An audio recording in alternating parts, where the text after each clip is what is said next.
Okay, so this is the next slide. Okay, is about four phases of the Industrial Revolution. Okay, so the first phase was end of 18th century. Okay, so the introduce of mechanical production using hydroelectric and steam power equipment. Okay, so it continued with the second phase. Okay, at the beginning of the 20th century. Okay, so in this phase, the introduce of mass production of specialized goods using electricity. Okay, so while the third phase started early in 1970s, okay, is a further automations of production using electronics and IT. All right, and then the fourth phase that is a today. All right, so is a networking and exchange of information between human and machine. Okay, so the next slide here, all right, it shows you the industrial revolution stages that I have explained to you earlier. Okay, so actually there is a video for you, all right. The person named as John Green will wrap up, okay, some of the arguments of industrial revolution. Okay, so this video was created by Big History Project. Okay, so let me show you the video and let's enjoy the video. Hi, I'm John Green. This is Crash Course World History, and today we're going to discuss the series of events that made it possible for you to watch Crash Course. And also made this studio possible, and made the warehouse containing the studio possible. A warehouse, by the way, that houses stuff for warehouses. That's right, it's time to talk about the Industrial Revolution. Although it occurred around the same time as the French, American, Latin American, and Haitian revolutions between, say, 1750 and 1850, the Industrial Revolution was really the most revolutionary of the bunch. No way, dude. All those other revolutions resulted in like new borders and flags and stuff. We've studied 15,000 years of history here at Crash Course Me from the past, and borders and flags have changed plenty, and they're going to keep changing. But in all that time, nothing much changed about the way we disposed of waste, or located drinking water, or acquired clothing. Most people lived on or very close to the land that provided their food. Except for a few exceptions, life expectancy never rose above 35 or below 25. Education was a privilege, not a right. In all those millennia, we never developed a weapon that could kill more than a couple dozen people at once, or a way to travel faster than horseback? For 15,000 years, most humans never owned or used a single item made outside of their communities. Simón Bolívar didn't change that, and neither did the American Declaration of Independence. You have electricity, Industrial Revolution. Blueberries in February, Industrial Revolution. You live somewhere other than a farm, Industrial Revolution. You drive a car, Industrial Revolution. You get 12 years of free formal education, Industrial Revolution. Your bed, your antibiotics, your toilet, your contraception, your tap water, your every waking and sleeping second, Industrial Revolution.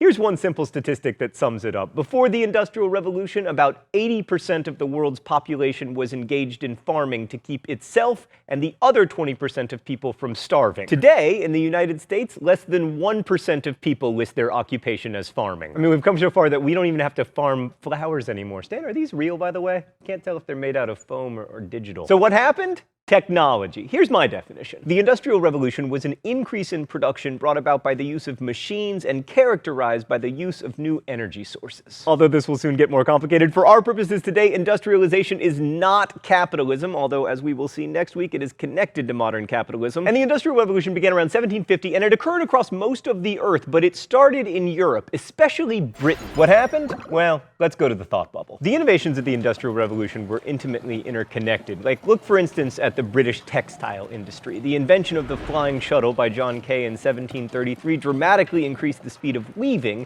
which in turn created demand for yarn, which led to inventions like the spinning jenny and the water frame. Soon these processes were mechanized using water power until the steam engine came along to make flying shuttles really fly in these huge cotton mills. The most successful steam engine was built by Thomas, they didn't name anything after me, Newcomen, to clear water out of mines, and because water was cleared out of those mines, there was more coal to power more steam engines, which eventually led to the fancying up of the Newcomen steam engine by James I got a unit of power and a university named after me Watt, whose engine made possible not only railroads and steamboats, but also ever more efficient cotton mills. And for the first time, chemicals other than stale urine, I wish I was kidding, were being used to bleach the cloth that people wore. The first of which was sulfuric acid, which was created in large quantities only thanks to lead-lined chambers, which would have been impossible without lead production rising dramatically right around 1750 in Britain, thanks to lead foundries powered by coal. And all these factors came together to make more yarn that could be spun and bleached faster and cheaper than ever before, a process that would eventually culminate in $18 Crash Course Mongol shirts, available now at dftba.com. Thanks, Thought Bubble, for that shameless promotion of our beautiful, high-quality t-shirts, available now at dftba.com. So the problem here is that with industrialization being so deeply interconnected, it's really difficult to figure out why it happened in Europe, especially Britain. And that question of why turns out to be one of the most contentious discussions in world history today. For instance, here are some Eurocentric reasons why industrialization might have happened first in Europe. There's the cultural superiority argument that basically holds that Europeans are just better and smarter than other people. Sometimes this is formulated as Europeans possessing superior rationality. By the way, you'll never guess where the people who make this argument tend to come from, unless you guess that they come from Europe. And then others argue that only Europe had the culture of science and invention that made the creation of these revolutionary technologies possible. Another argument is that freer political institutions encouraged innovation, and strong property rights created incentives for inventors. And finally, people often cite Europe's small population, because small populations require labor-saving inventions. Oh, it's time for the open letter? An open letter to the steam engine. But first, let's see what's in the secret compartment today. Oh, it's a TARDIS, truly the apex of British industrialization. Dear steam engine, you know what's crazy? You've never really been improved upon. Like this thing, which facilitates time travel, probably runs on a steam engine. Almost all electricity around the world, whether it's from coal or nuclear power, it's just a steam engine. It's all still just water and heat, and it speaks to how truly revolutionary the Industrial Revolution was, that since then, it's really just been evolution. Best wishes, John Green. So you may have heard any of those rationales for European industrialization, or you may have heard others. The problem with all of them is that each time you think you're at the root cause, it turns out there's a cause of the root cause. To quote Leonardo DiCaprio, James Cameron, and coal mine operators, we have to go deeper. But anyway, the problem with these Eurocentric why answers is that they all apply to either China or India or both. And it's really important to note that in 1800, it was not clear that Europe was going to become the world's dominant manufacturing power in the next 100 years. At the time, China, India, and Europe were all roughly at the same place in terms of industrial production. First, let's look at China. It's hard to make the European cultural superiority argument because China had been recording its history since before Confucius, and plus there was all that bronze and painting and poetry. It's also kind of difficult to make a blanket statement that China was economically inferior to Europe since they invented paper money and led the world in exports of everything from silk to China. I mean, pre-industrial revolution, population growth was the surest sign of economic success, and China had the biggest population in the world. I guess that answers the question of whether they're digital. It's also difficult to say that China lacked a culture of invention when they invented gunpowder and printing and paper and arguably compasses. And China had more free enterprise during the Sung Dynasty than anywhere in the world. Some argue that China couldn't have free enterprise because they had a long history of trying to impose monopolies on items like salt and iron. And that's true, but when it comes to enforcing those monopolies, they also had a long history of failure. So really, in a lot of ways, China was at least as primed for an industrial revolution as Britain was. So why didn't it happen? Well, Europeans, specifically the British, had two huge advantages. First,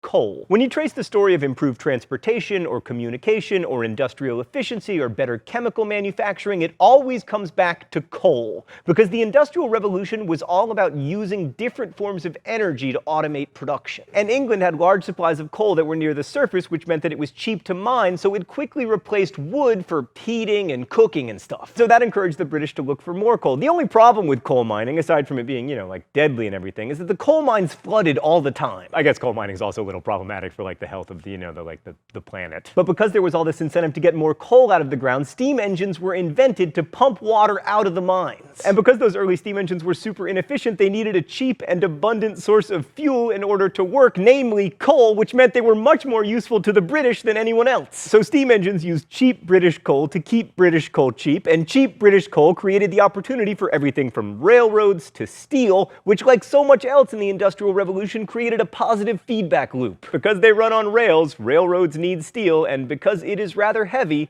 Steel needs railroads. Secondly, there were wages. Britain, and to a lesser extent the Low Countries, had the highest wages in the world at the beginning of the 18th century. In 1725, wages in London were the equivalent of 11 grams of silver per day. In Amsterdam, they were 9 grams. In Beijing, Venice, and Florence, they were under 4. And in Delhi, they were under 2. It's not totally clear why wages were so high in Britain. Like, one argument is that the Black Death lowered population so much that it tightened labor markets, but that doesn't explain why wages remained low in, like, plague-ravaged Italy. Mainly, high wages combined with cheap fuel costs meant that it was economically efficient for manufacturers to look to machines as a way of lowering their production costs. To quote the historian Robert Allen, wages were high and energy was cheap. These prices led directly to the Industrial Revolution by giving firms strong incentives to invent technologies that substituted capital and coal for labor. Stan, I'm a little worried that people are still going to accuse me of Eurocentrism. Of course, other people will accuse me of an anti-European bias. I don't have a bias against Europe. I love Europe. Europe gave me many of my favorite cheeses and cross-country skiing and Charlie Chaplin, who inspired today's Danica drawing. Like, the fact of coal being near the surface in Britain can't be chalked up to British cultural superiority. But the wages question is a little different because it makes it sound like only Europeans were smart enough to pay high wages. But here's one last thing to consider. India was the world's largest producer of cotton textiles, despite paying basically the lowest wages in the world. Indian agriculture was so productive that laborers could be supported at a very low cost. And that, coupled with a large population, meant that Indian textile manufacturing could be very productive without using machines, so they didn't need to industrialize. But more importantly, from our perspective, there's a strong argument to be made that Indian cotton production helped spur British industrialization. It was cotton textiles that drove the early Industrial Revolution, and the main reason that Britain was so eager to produce cottons was that demand was incredibly high. They were more comfortable than woolens, but they were also cheaper because cottons could be imported from India at such a low cost. So Indian cottons created the market, and then British manufacturers invested in machines and imported Indian know-how to increase production so that they could compete with India. And that's at least one way in which European industrialization was truly a world phenomenon. For those of you who enjoy such highly contentious and thorny cultural historical debates, good news! Next week we'll be talking about capitalism. Thanks for watching. I'll see you then. Crash